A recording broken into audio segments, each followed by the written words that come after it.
Hands up, hands up, hands up, if you with it. What up, T Gang? Welcome back to Terminal 24/7. It's your boy CJ, clapping back with another episode of Python. And this time, we'll be going over data structures, control flows, and loops. So if you like this content, smash the like button, hit subscribe, and let's roll. Okay, let's kick the door down with some data structures, starting off with the list. You can think of lists as a train. So in our first compartment, we'll have apples. In our second compartment, it's gonna go bananas. And we'll have jackfruit in the third one. So the very first thing you have to remember is in programming, counting starts from 0. We don't go 1, 2, 3, 4, 5, 6, 7. We go 0, 1, 2, 3, 4, 5, 6, 7, and so on and so forth. So if we want to identify items in the list, the compartments on the train, we had to use indices that start from 0. For example, if we want to get to apples, the first compartment of the train, the first item on the list, is index 0. And the second one would be index 1, which is the second compartment, the second item in the list, and the third one would be index 2, because counting starts from 0. So if we want to get apples, we'll get index 0 here. We print it out, we get apples. So if we want to get jackfruit, which is 0, 1, 2, index 2, we print it out and we get jackfruit. Moving on to dictionaries. Dictionaries are basically a collection of keys and value sets. So if we print it out, we get the key and value set. So to make it more relatable, let's say we have a person and the person's name is going to be CJ, separated by a comma, and the person's age is going to be sweet 16. And what do you have his profession as? He's gonna be a world famous rapper.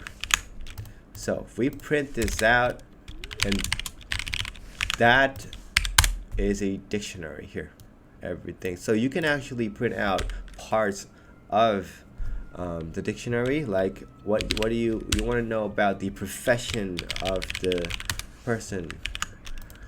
So if you print that out, you get world famous rapper.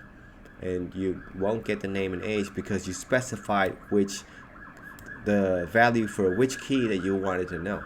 So if you specify age here, you'll get the value for the corresponding key. Here, you'll get 316.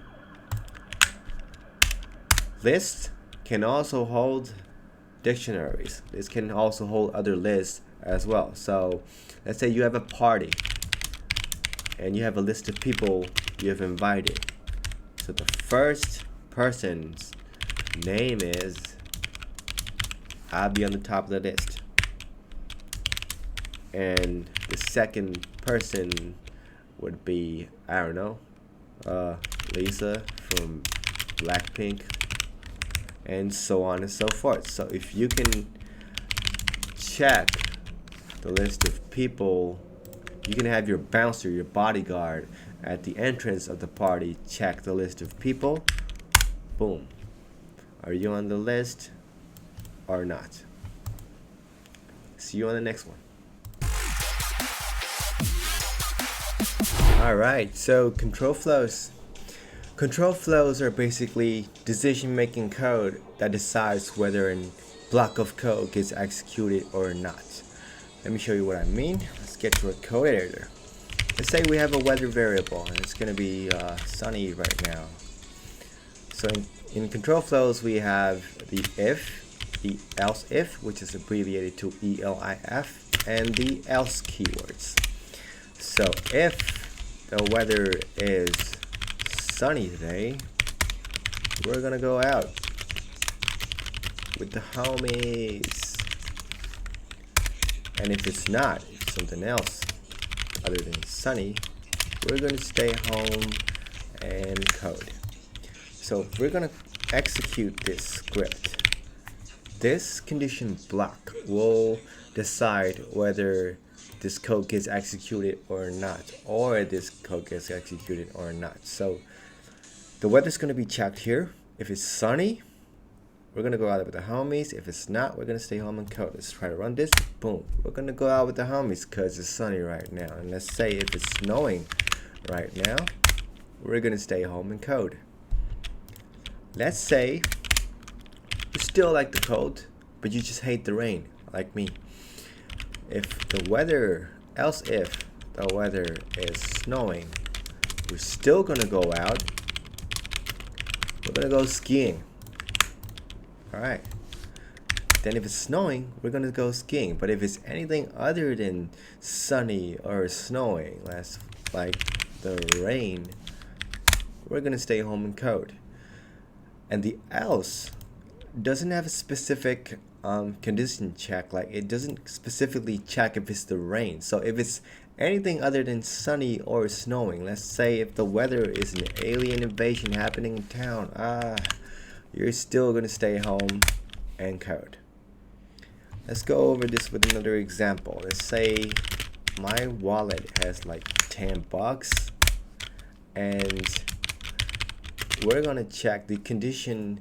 We're going to check is whether the money is being sent or not. Let's say it's not sent right now. False. If you watched my previous video, you will know what this is. So if money sent is true, if the money is already being sent, my wallet will have $5 more. And we don't really need an else block. This can work on its own. So we're going to print our wallet over here. If we run this script, the money is not sent yet. It's false here. So if it's checked over here, it's not going to be true. It's still going to be $10 in my wallet. But let's say the money has been sent. So when checked over here, this variable is going to be true. The money is going to be sent. I'm going to be $5 richer. Here we got it. Control flows.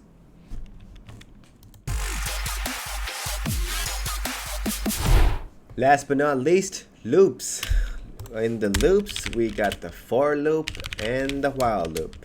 Starting with the for loop, let's say you want to print something in the terminal 10 times. We'll go for I in range 10. I would print yellow in the terminal. So if we run this, yellow's printed 10 times in the terminal. So let's say we want to print the value of I in the loop while yellow's being printed. You got the value of I right here printed. And the next variation of the for loop is the for each loop. Let's say we have a list to work with. We have a numbers list, and in the numbers list we have 1, 2, 3, 4, and 5. And for each number, or let's say just each item to be more generic, in the list we're going to print each item. So guess what? 1, 2, 3, 4, 5. Those are the items in the list. So the next loop is the while loop. Let's say we have x is equals to 10, and while x is less than 5, we're going to do stuff like print the value of x, and we're going to add 1 to x. Oh wait, we gotta get this to 0, so it's less than 5. So while loops act with a conditional statement. So it's going to iteratively check if x is less than 5. So right now x is 0 is less than 5. It's going to execute this code, and when I add 1 to x is going to be 1. It's still going to be less than 5. It's still going to execute these codes, so on and so forth. And when x gets to 5, it's not less than 5 anymore, which is x is equal to 5. It's not going to execute this code anymore.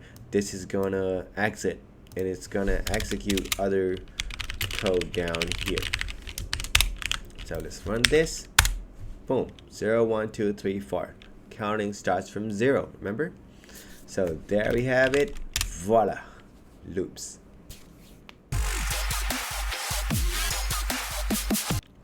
Proud of you, T-Gang. We got your data structures, control flows, and loops covered. So if you like this content, smash the like button, hit subscribe, and catch you on the flip side.